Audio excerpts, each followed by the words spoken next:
Hey everybody, it's Susan Linder. I'm your host of the Innovation Storytellers Show. Today is going to be a different kind of show. Have you met innovators who, no matter where they go, they have this uncanny ability to take this particular talent, this particular skill, this particular vision around the world with them wherever they go? I have the good fortune of having a guest today who's able to bring a sense of innovation to the world of inclusivity and marry these two things beautifully together. And so we're going to have a really wide-ranging conversation today across industry, across continents, and see where the conversation takes us. So please help me welcome Zia Zaman, who is the head of business development for Microsoft Asia. And Zia there leads growth strategies, M&A, commercial partnerships, and strategic investments across Microsoft's core industries and solution areas. But before Microsoft, Zia was the Chief Innovation Officer at a little company called MetLife Asia, and also served as the CEO of MetLife's Lumen Lab, an innovation lab that executed pilots and increased inclusion, improved health outcomes, and leveraged fintech across 3 different continents. He was also the chairperson for diversity and inclusion across all of MetLife Asia. And prior to that was the chief strategy officer for Singtel's group enterprise, running its innovation portfolio, including cloud. Zia also has a background in consulting and happens to sit on the board of the Energy Market Authority of Singapore. Couple of degrees here and there from Stanford and MIT and those, lesser known organizations like those. So Zia, thank you so much for joining me on the show today. Thank you so much for having me. So this is such a great honor. It's 8 a.m. my time. It's 8 p.m. your time. We're going to be talking about looking at the world through many different lenses today. But to begin our conversation, tell us how you got here. Tell us how a young boy from Canada makes his way around the planet, traipsing around through the sexy worlds of insurance and tech. Tell us, yeah, how did it happen? How did it happen? Where did it all go wrong? Well, thanks, Susan. I mean, it really wasn't much of a journey at first. I grew up in Montreal and was lucky enough to get into MIT back when I was 17 years old. And it was, less than 300 miles drive south. Got to school and I realized, number one, that no longer in Canada anymore. And there's so many incredible innovations and so many incredible people, and that I'm going to have to find my own voice. It's pretty daunting for a freshman there. That's why they don't give us grades. It's called pass fail.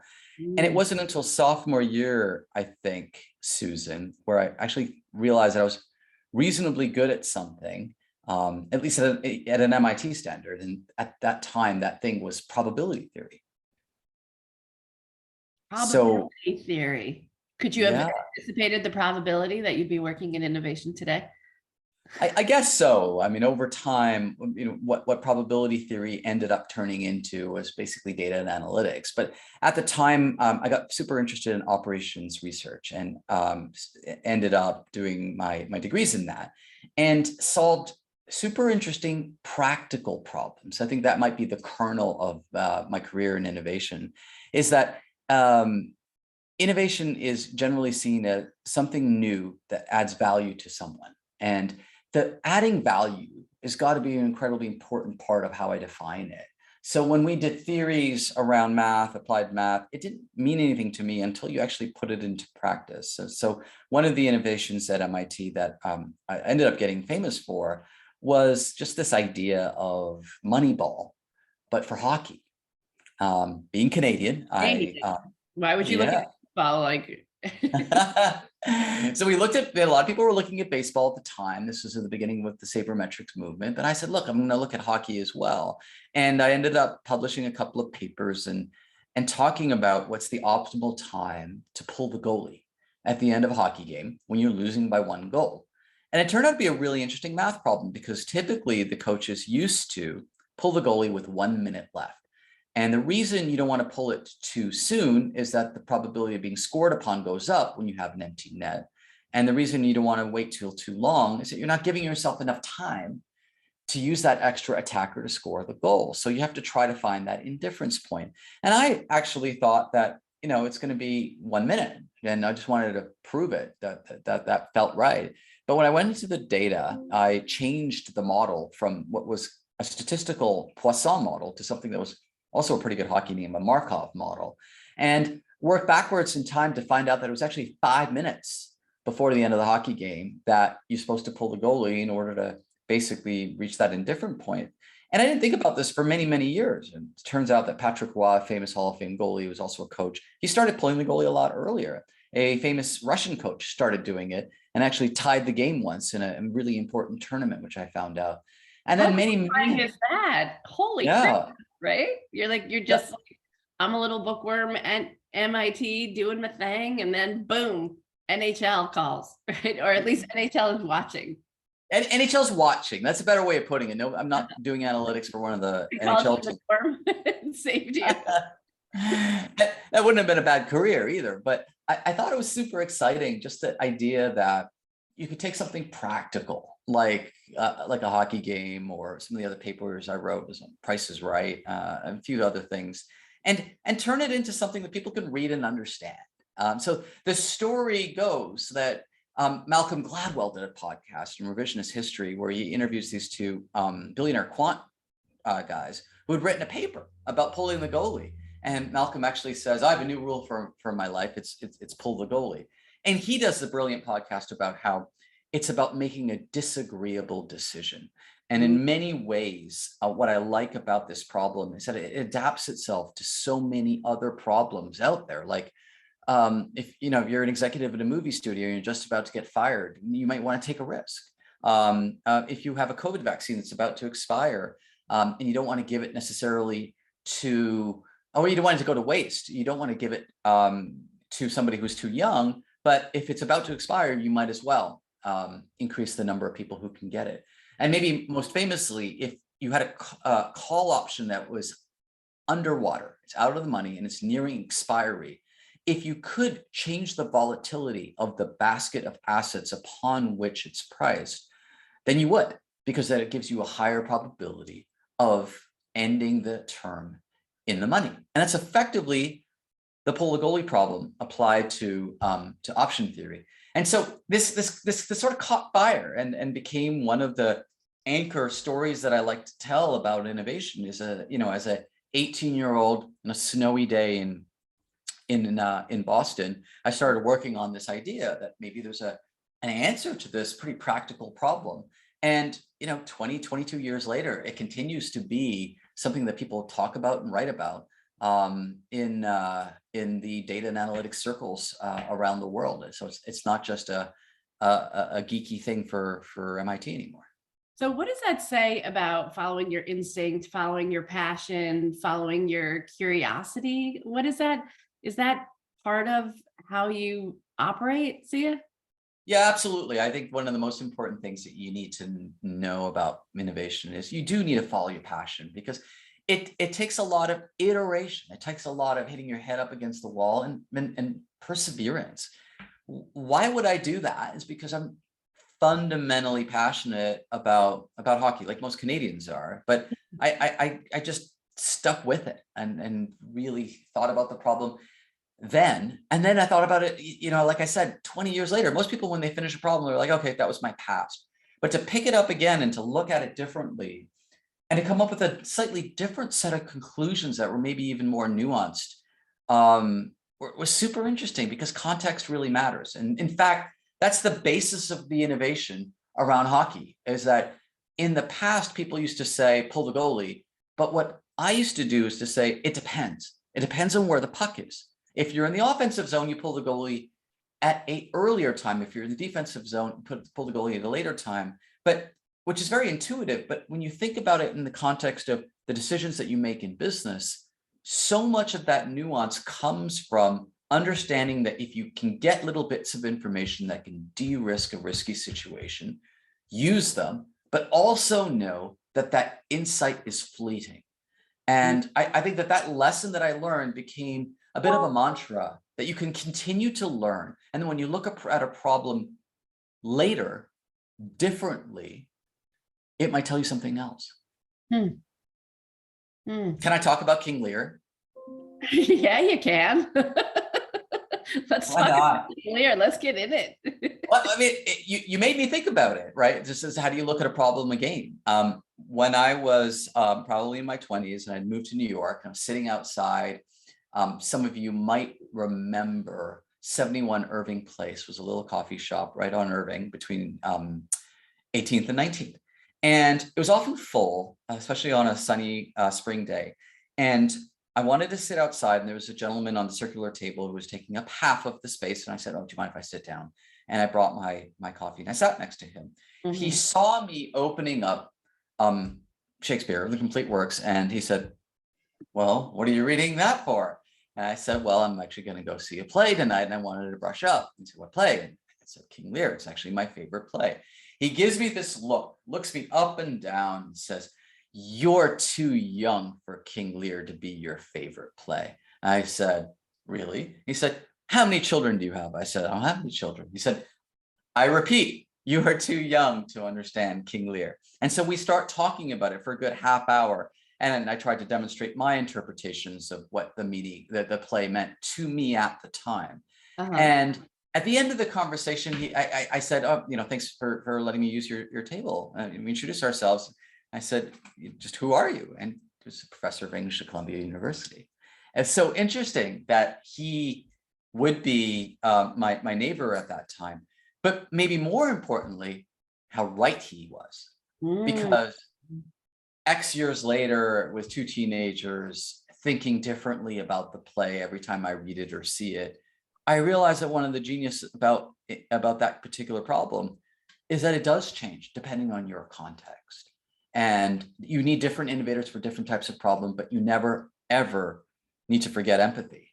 So passion gets you started. Empathy is how you really connect whether it's with King Lear or with the problem of that coach trying to figure out when the right time is to pull the goalie. Yes. Oh my gosh.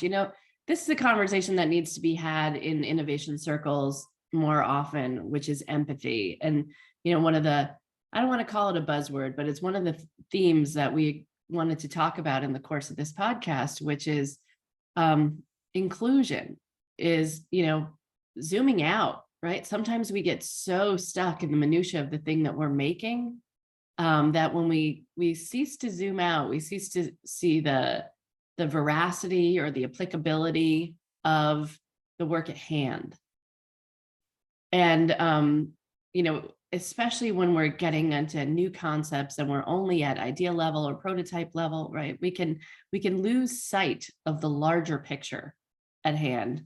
And I love this example with King Lear about, looking it through the eyes of someone in their 20s versus looking at someone, you're 25 now, Zia, is that it? Yeah, that's it. So thank you for that. Thank you for bringing that up, because we fail so often, and we fail because it's not the right time, because we don't have the desired empathy, or we're not true to ourselves, right, Susan? So of all the regrets and all the disappointments and heartbreaks in my life, someone asked me this question recently, as I was, it may have even been Brene Brown, and I said to myself, what is the biggest, real intellectual or career disappointment that I have, if that's a thing? And it is perhaps that I think I'm a good writer, but not a great writer. I've always wanted to be able to try and simply be a writer and nothing else. And I don't mean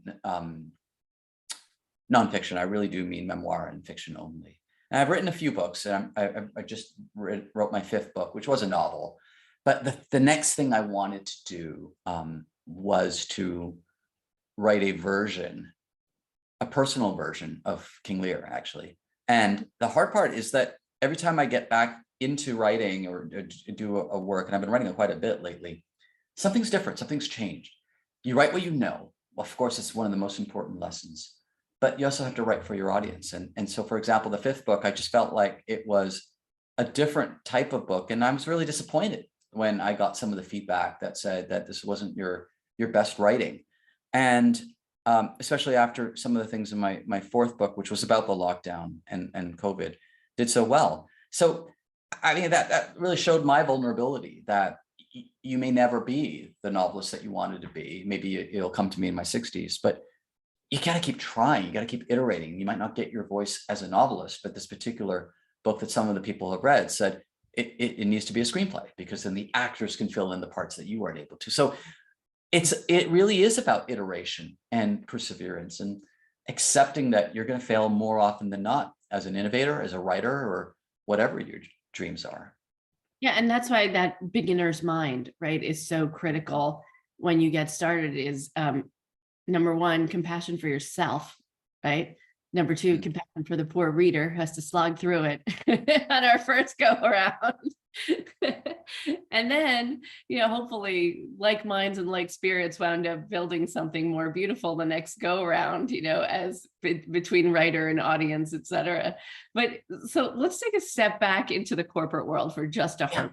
So you were doing some pretty incredible things at MetLife Asia. Tell us how that journey started into MetLife and the very elusive world of insurance.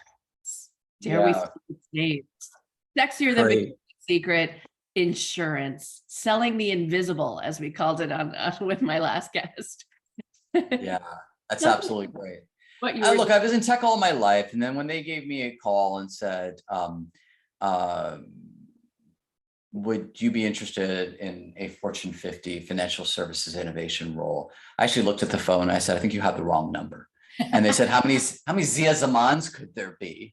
Do you know data and analytics? I said, yes. He said, take the meeting. So I did.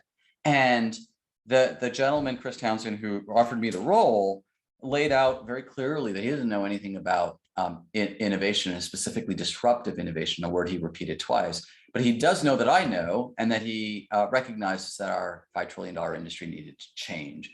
And so as I thought about this, I think I identified 7 different things that a chief innovation officer could do, and in particular around insurance or financial services. You can only pick about 3.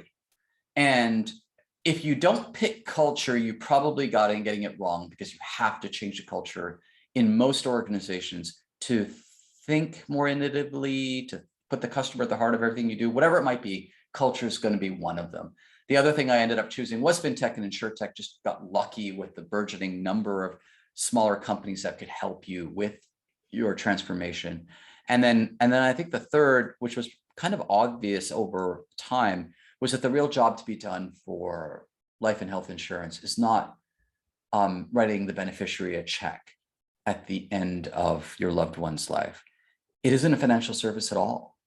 The job to be done is to live a longer, happier, thicker life with you and your loved ones.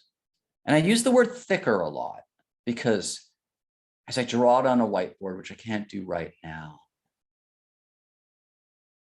a thick life has meaning. A thick life has resilience. A thick life is worth living well. It's healthful.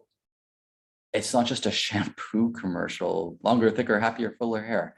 It really is a thicker experience. And without getting into what the real job to be done is to get people to live that longer, healthier, better version of themselves.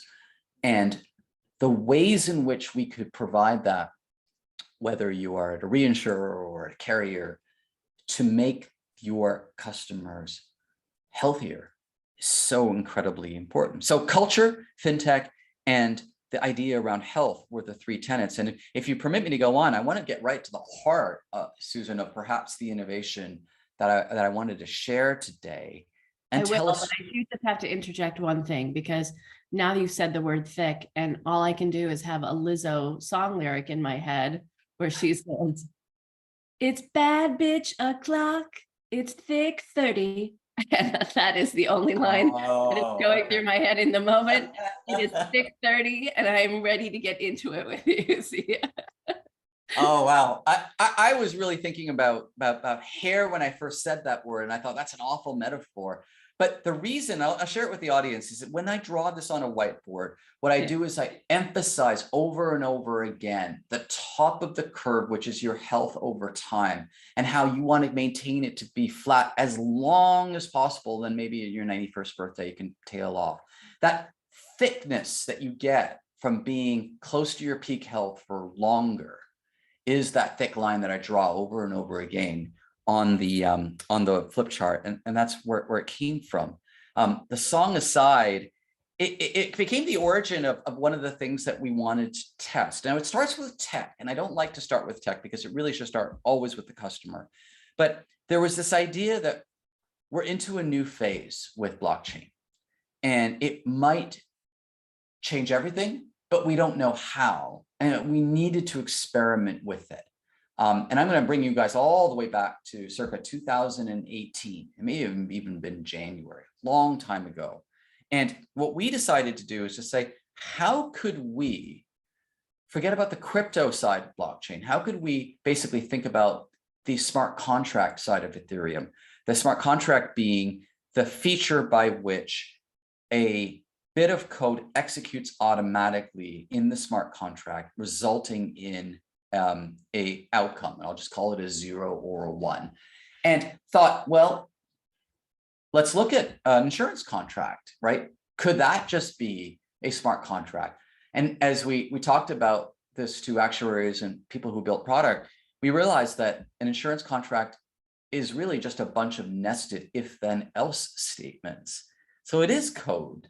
And unfortunately, it's really long. The average insurance contract is actually longer than Romeo and Juliet in words. So back to the idea, what if we could simplify it to make it a simple if then else? And then we went back and said, okay, but for whom? Right, Susan? And so if you'll permit me, can I ask you to play a part for me? Yeah, I'm here. Sure, great. So you're going to be my customer. Okay. And I will, if you don't mind, set you up as pregnant for the first time. It's week 5. And for now, I'm going to be the OBGYN. Okay. And I'm going to come to you. Susan, congratulations. You're pregnant. I have names picked out already. Well, you're better prepared than most, but this is your first pregnancy. So there's a lot of amazing things that you got to prepare yourself for. But there's one in particular that here in Singapore that I want you to be aware of. Okay. It's called gestational diabetes, and it can happen to anyone. It's got little to do with your existing BMI or some of your family history, but 1 in 5 women will develop gestational diabetes. And as you probably know, it's not really covered, and therefore it's going to have an incremental expense of maybe $500 to you for consultants and dietitians, et cetera. They're going to have to guide you through it. But you don't have to worry. There is now a way that we can potentially help you by having that covered as part of an insurance policy for MetLife. You interested? 1 in 5, huh? Pretty high. Yeah, I know. I'm picturing myself at the roulette table, wondering if my odds are better in Vegas or with my own health. Yeah, I'd like that covered. Well, we're going to keep it real simple, right? So for about $100 or $99, we will give you a $500 benefit in the event that you have it. And so this is the way it's going to work. Here we are in week 5. You're going to come back in week 25. And the nurse is going to give you a test. And then we'll talk then. How about that? Perfect. Now I'm going to play the nurse. I'm going to walk in and I'm going to give you an oral glucose tolerance test. And I'm going to register that result into our medical healthcare system, which will immediately map it onto a private blockchain. This private blockchain basically has the smart contract code on it. If you have a low H1B, then you are going to have a 0 on the smart contract and nothing will happen. If the test is positive, it will register a 1 and automatically it will notify the regulator, the reinsurer, the insurer, and of course the healthcare provider. And what we will do at that point, of course, is notify you And because we already know who you are, we already have a contract with you, we'll automatically pay you $500 directly into your bank account. That's how it's going to work. Got it. Well, that was easy. So there's no claim. This is the first claimless health insurance that we've ever heard of. You just take the test and automatically, if you have it, we'll pay you. And if you don't have it, nothing happens. Fantastic. So the paperwork alone. it does. And as I'm going to go out of role for a second. And as you think about it, in the long run, all life insurance contracts might move this way, where you have some sort of trigger. Sometimes they call the word an oracle, which basically should let the carrier, the life insurance company, know, hey, so-and-so has unfortunately passed away. Let's look them up and find out whether or not we ought to pay a beneficiary. And if it's all done using blockchain or just or some sort of centralized ledger technology, then it becomes a lot easier than potentially waiting for the beneficiary to make a claim. Back in 1860, when the insurance companies were first born, I mean, you needed a claim. How are you to know who to pay, right? So you have to demonstrate some sort of evidence, a death certificate, or even in the past, it was the Boston Globe. But today, or maybe even X years from now, there may be new ways, and maybe 10 years from now, you ought to know as an insurance company, you ought to know if you're beneficiary, because it's all online, it's all connected through some sort of Web3 mechanism, that your customer has unfortunately passed away. And so we wanted to test this for a particular, what they call risk pools, Susan. And the only one that we could come up with that would be appropriate was pregnancy, because we know it has a long-term, or rather a known duration that will not exceed 10 months. And therefore we can wait and watch to see in week 25 how many of the women ended up with the 0 or ended up with the 1. And then there were 4 groups. So this is what we executed, and it ended up being super interesting to watch the results. And in fact, without disclosing too much, it was very close to the predicted amount of women had gestational diabetes. And there were 4 groups of people. I thought it was an interesting and cool experiment. And the look in your face, you just thought, oh, that was simple, that was easy. Where's the big innovation? There are 4 groups of people that really got excited about it. Let me start with the first, which is the insurance people in the room. This is 2018, said, wow, claimless insurance. Like, that's super great from a user experience perspective, from a legal perspective. We don't have to do that much work. It automatically gets processed. This goes beyond digital. This really becomes something that we're all shooting for, a method by which the contract is super smart. So that was the first group of people who got really excited. Hooray, we've got the first claimless health insurance out there. Woo. The second group were the policy wonks, because we did this in conjunction with the Monetary Authority of Singapore, which is the regulator here for financial services. They were a great partner throughout this journey, and they allowed us to do this in what they called a regulatory sandbox. So 1/4 of the questions, Susan, were from these policy wonks. Is that, did you do this in the sandbox? How did they help? Were they restrictive? On the au contraire, they were very helpful. But the fact that of all the regulatory sandbox experiments that ended up being successful, this was one of the most interesting. And 5 or 6 other regulators from other countries, like the Bank of England, came around and said, how come you can't do something like this in our jurisdiction? So the policy wonks loved it. The third group were, of course, the geeks, right? When I was on stage at one of these events, I think it was InsurTech Connect, one of the panel, the moderators asked me, so when is this going to go live? I'm like, no, it's already live. This is a real, you see that woman over there on the picture? This is a real live customer. And he said, wait a second, you mean this is a live B2C trial of smart contracts in the insurance industry? I said, yeah. And it ended up being a world's first in terms of demonstrating smart contract features in this kind of context, which made me and the Consensus team super excited.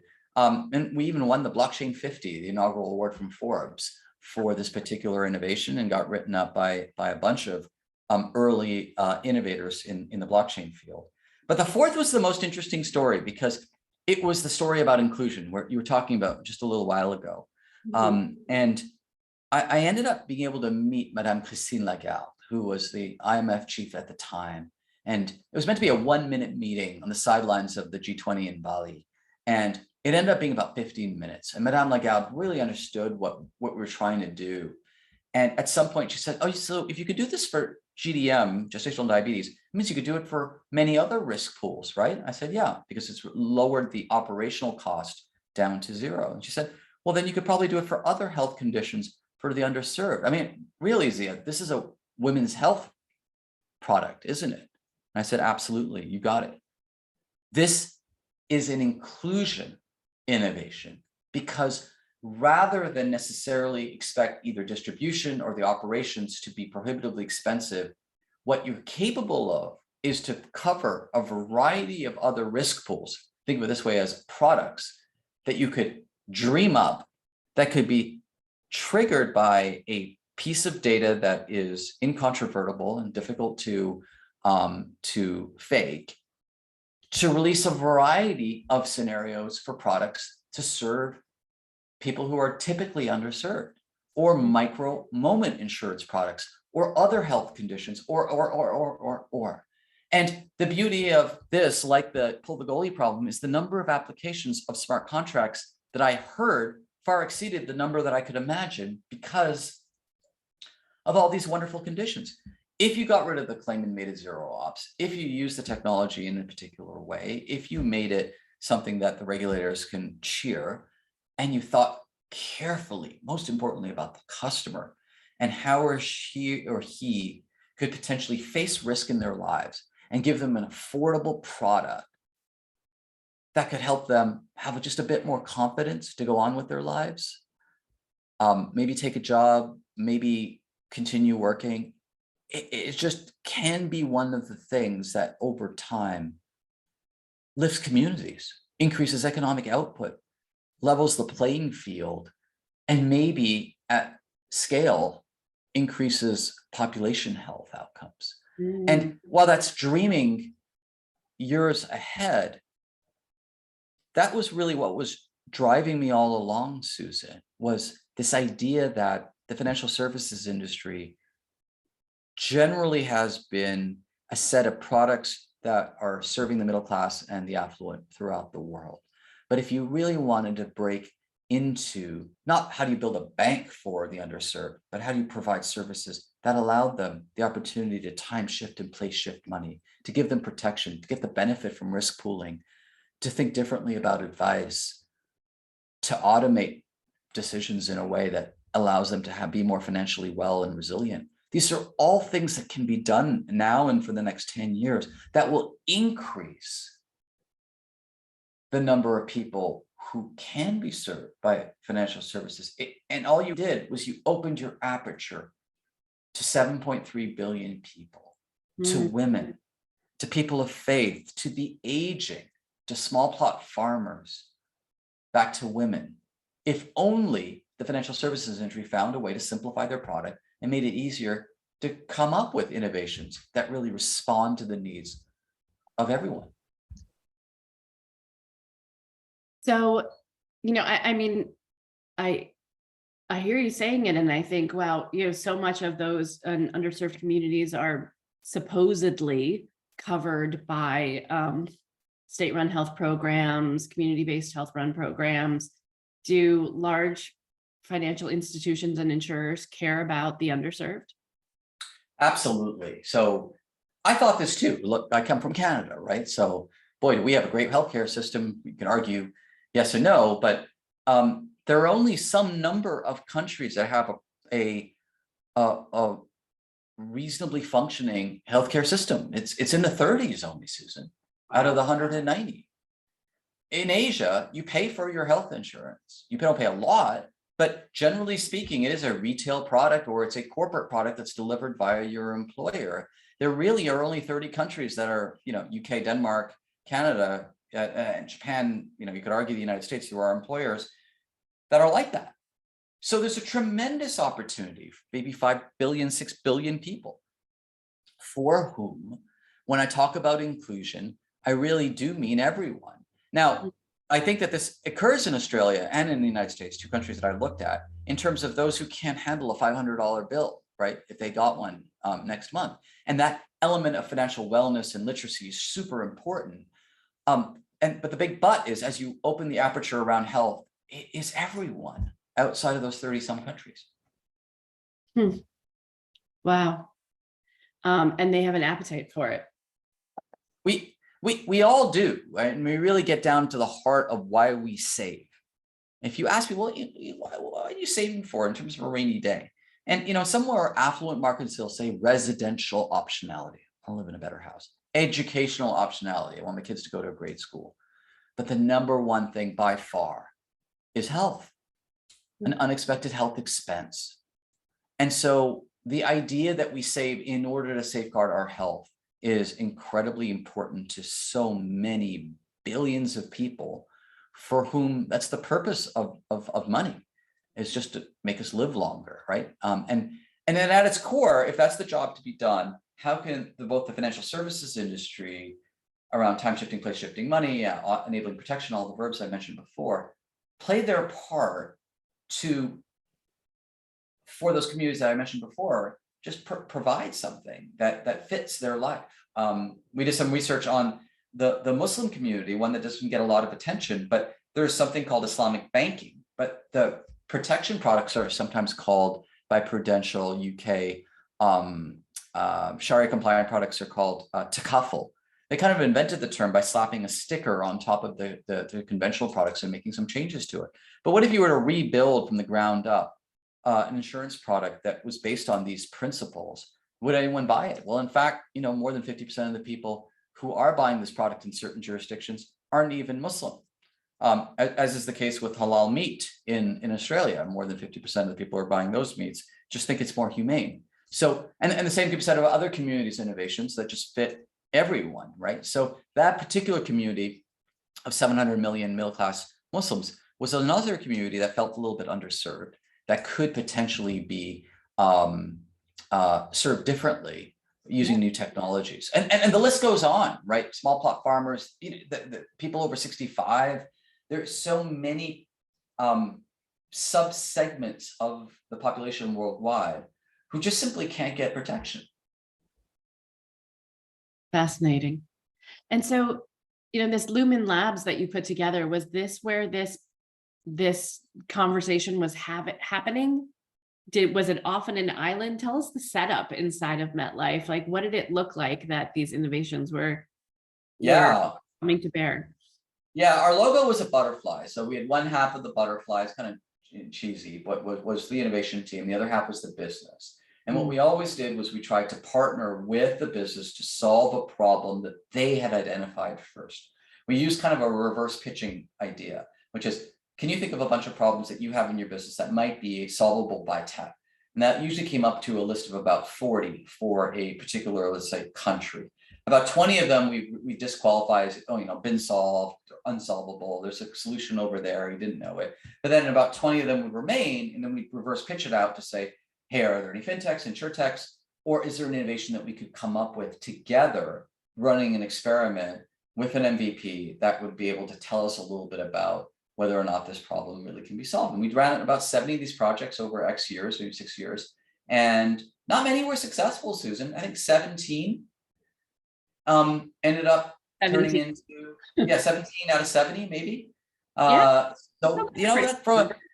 they either delivered an outcome or helped with cost savings or improved persistency, which is just a fancy way of saying made customers happy, and the rest just they're shut down for a variety of reasons. I shut down something like a marriage app, even though everyone wanted to continue it. I'm like, no one's going to be really willing to pay for an app that makes men more conscientious. It's something they should have known all along. And so you were developing an app to make men more conscientious. It was wonderful. What is that? What is that, Zia? All right. So in Japan, we had this idea of, what are the problems that we're hearing? And one of the problems that the Japanese women, and this is a fairly traditional society, or at least it was when we were investigating it, would say, oh, my husband can't connect with me. They're so busy. They don't pick up on the cues. They really don't respond well to me. So we thought of a innovation that would allow us, using data and analytics, to give cues that we inferred from the woman that we could feed to the man. And once in a while, he could act upon that when it passed a certain threshold and do something special, whether it was flowers or pay her a little bit more attention, whatever it might be. And the product was called Happy Wives in Japanese. And so we went through the process of figuring out what that product might look like. We did an MVP. It was a mechanical Turk, so we faked it until we made it. And eventually when the team came back and said, oh, look, you know, there's all these things that we could do, and here's how we delivered advice, and this is what the men said, et cetera, et cetera, et cetera. So, well, you know, what was the willingness to pay? And they looked down and they said, well, you know, only like 9% of the people wanted to actually pay for such a service. So the men just weren't willing to pay for it. They're like, yeah, interesting, but I'm not willing to pay.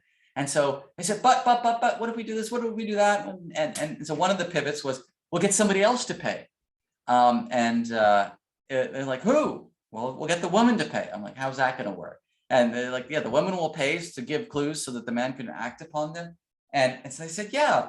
And I turned around and I gave it a name. I said, so you mean it's How to Train Your Dragon?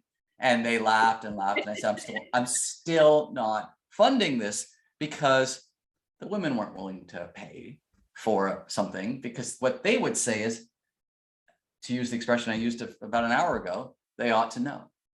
So a great example of a really interesting problem that's sort of mired in, you know, old traditional values that could be solved. Though I think you could have gone to Bumble, Hinge, Match.com, Tinder, and you would have found an audience for people on both sides who would have been willing to pay for it. You could have white labeled the hell out of that and done just fine. That's what I think. Prior to the match, there's so much money to be made. After the match, there's a lot less.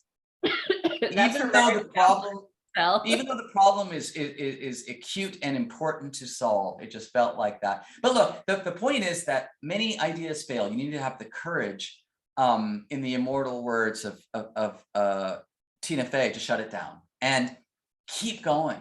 Like my writing, like the innovations around hockey, like the innovations around inclusion. And so maybe where I'll bring this to a full loop is, as I was thinking about where to go next, I was really moved by the ESG efforts of Microsoft.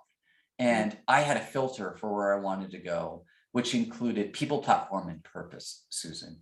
People, I needed to be around people that were not just part of my tribe, but not that I can learn from, that were diverse, but I really wanted to spend time with the people that I would be working with. It's pretty obvious, but something that people sometimes forget. Platform, we're an amazing platform company, one of the most famous in the tech industry, and therefore it is at scale. But the purpose is what transformed my impression of Microsoft, because back in 2008, in a little known fact, they call me a boomerang because I was acquired by Microsoft. I was the CMO of a little Norwegian company startup. We got acquired for $1.2 billion by Microsoft, and it was in search. But at the time, from a culture perspective, it just wasn't a good fit for me. And I didn't last more than 8 months. And now that I come back, it's because of the company's clear purpose, to empower every person in an organization on the planet to do more, to achieve more. And when I thought about that, and in connection with how could I help at scale population health, how can I help at scale financial inclusion, how can I help at scale reducing the risk around decarbonization, three of the principles of what I was looking for in a purpose-driven job, it was a great fit. And even though innovation isn't explicitly on my title, what I do is I look for inorganic growth opportunities for this huge $2 trillion company to go off and find new ways, new roads that would help us grow, whether it's in new segments, new areas, new geographies, new products, new services, new technologies. The idea around new growth, which has been a theme throughout my career, is seeking out, back to the definition, something new that adds value. So, you know, before we hopped on and I hit record on this, you were telling me a little bit about the community that you engage in order to kind of keep up with great ideas and share great ideas. And we were talking about the Aspen Institute. And I find that a lot of doing this show now, 80 episodes later, is that there's a lot of isolation in our community here among the innovation squad. And you were telling me a little bit about that community of brilliant thinkers. Can you share with my audience a little bit more about the community you've found and fostered with your fellow members at the Aspen Institute? Oh, it's such an incredible,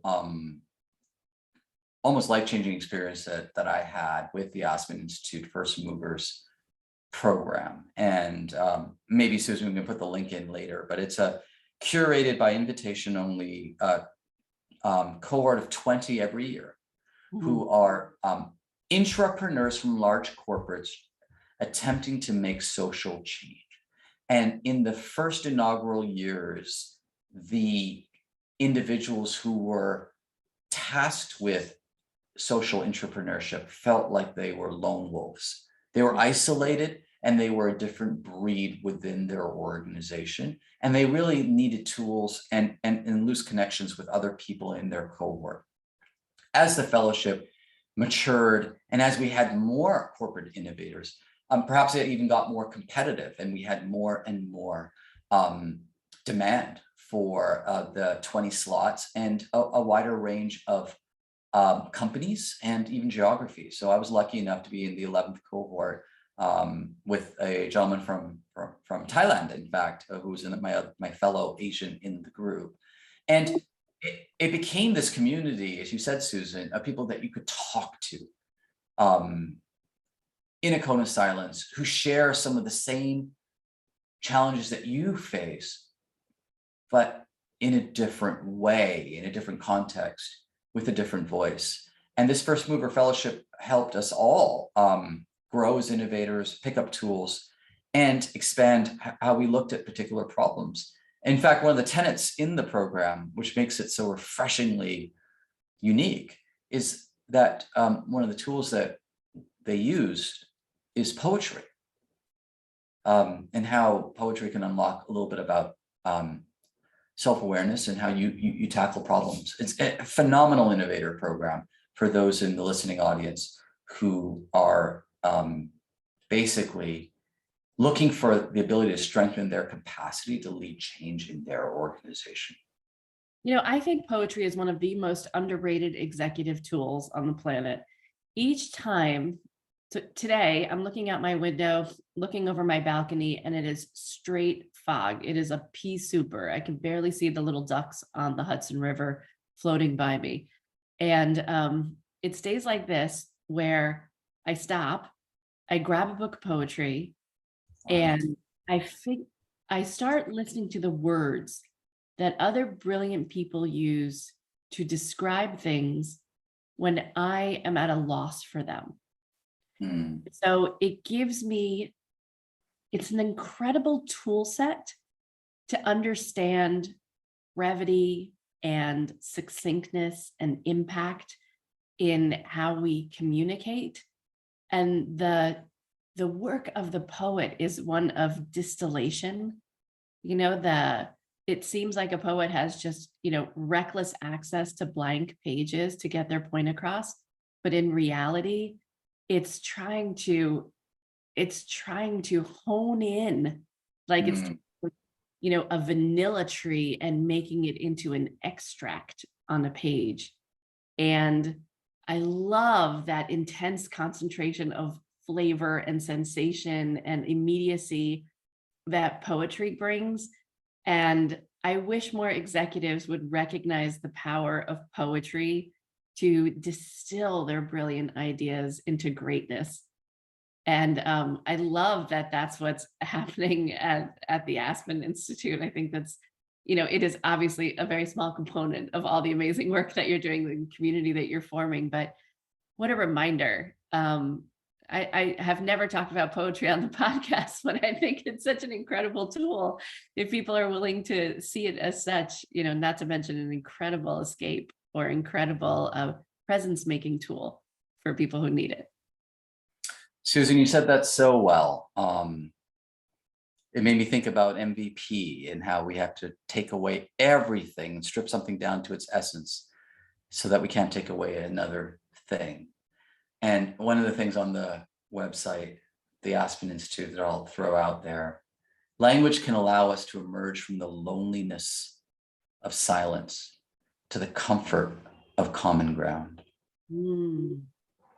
Oh my God, Um, I want to leave it right there, Zia, because I think like that just typifies what we're talking about today and getting people to common ground, right? Whether it's seeing that brilliance of the last 5 minutes of the hockey game, whether it's understanding a woman's need in the midst of her pregnancy, or expanding our understanding of the poor and underserved across what we're doing, and to keep in mind, right, the 7 billion people on the planet who we could be serving.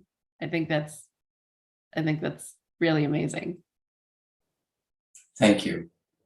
Thank you so much for being on the show today, Zia. What an enlightening and delicious conversation today. I've so appreciated it.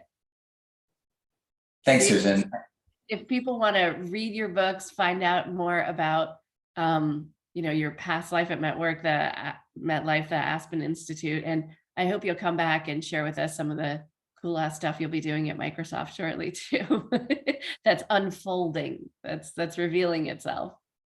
How can people get in touch with you, Zia? Yeah, I love that. Use your favorite search engine to look me up. Zia Zaman. My latest book is about Bhutan. The previous one, called Lockdown, starts with a story about a kid in a wheelchair who goes out for the first time after being in a COVID lockdown. So I performed that one. I love talking about how young people were affected the most through this period. And perhaps that's another conversation for another time. But thank you so much, Susan, for this opportunity. Thank you, Zia.